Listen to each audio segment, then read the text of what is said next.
दिमाग सही टाइम पर यूज करें। एक गांव में दो बहनें रहती थीं। उनको कोई भाई ना था, इसलिए वह दोनों भाई के लिए बहुत दुखी रहा करती थीं। उनको हमेशा ये लगता था कि उनका एक भाई तो जरूर होना चाहिए था।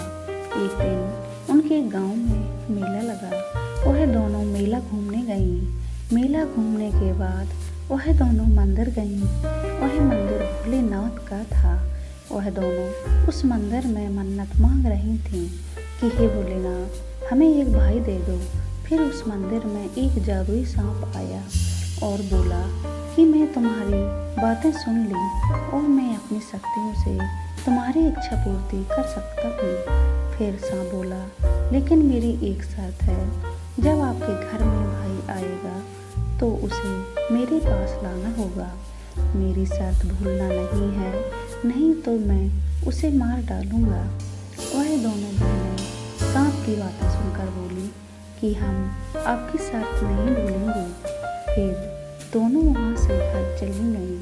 दरअसल ये सांप एक शैतानी तांत्रिक था, जिसे बलि लेने के लिए एक नवजात बच्चे की जरूरत थी। लेकिन उसे ये बच्चा कोई अपने आप देकर जाए, तभी उसकी ये विधि पूरी हो सकती थी।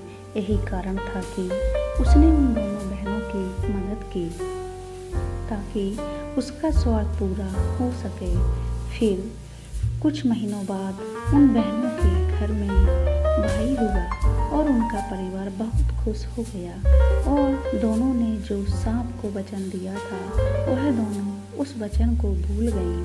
कई साल बीत गए। फिर उनका भाई बड़ा हुआ और उसकी शादी तय हुई। एक दिन बड़ी बहन के सपने में सांप आया और उसे बोला कि तुमने मेरी शर्त को भुला के अच्छा नहीं किया, अब मैं तुम्हारे भाई को मार डालूंगा।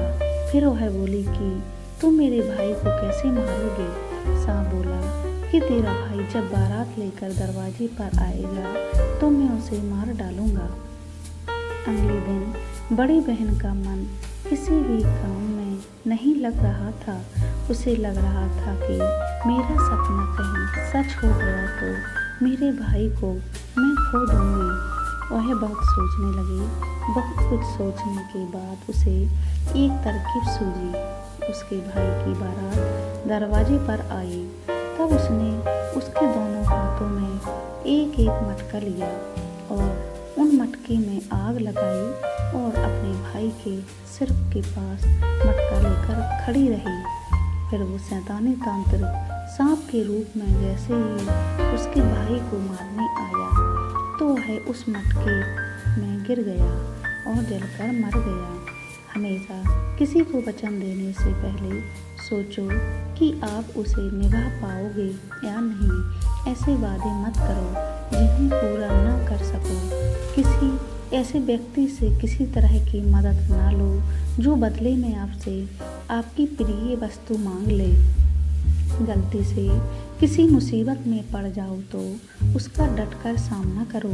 डरना नहीं है। अगर आप डर गए तो ये दुनिया के लोग आपको जीने नहीं देंगे। लड़कियां कमज़ोर नहीं, बहुत ही मजबूत होती हैं, चाहे वो हासिल कर सकती हैं। दोस्तों, हमारे चैनल को सब्सक्राइब करें, वीडियो को लाइक एंड शेयर करें, अपनी राय कमेंट बॉक्स में जरूर दें। पूरा वीडियो देखने के लिए धन्यवाद।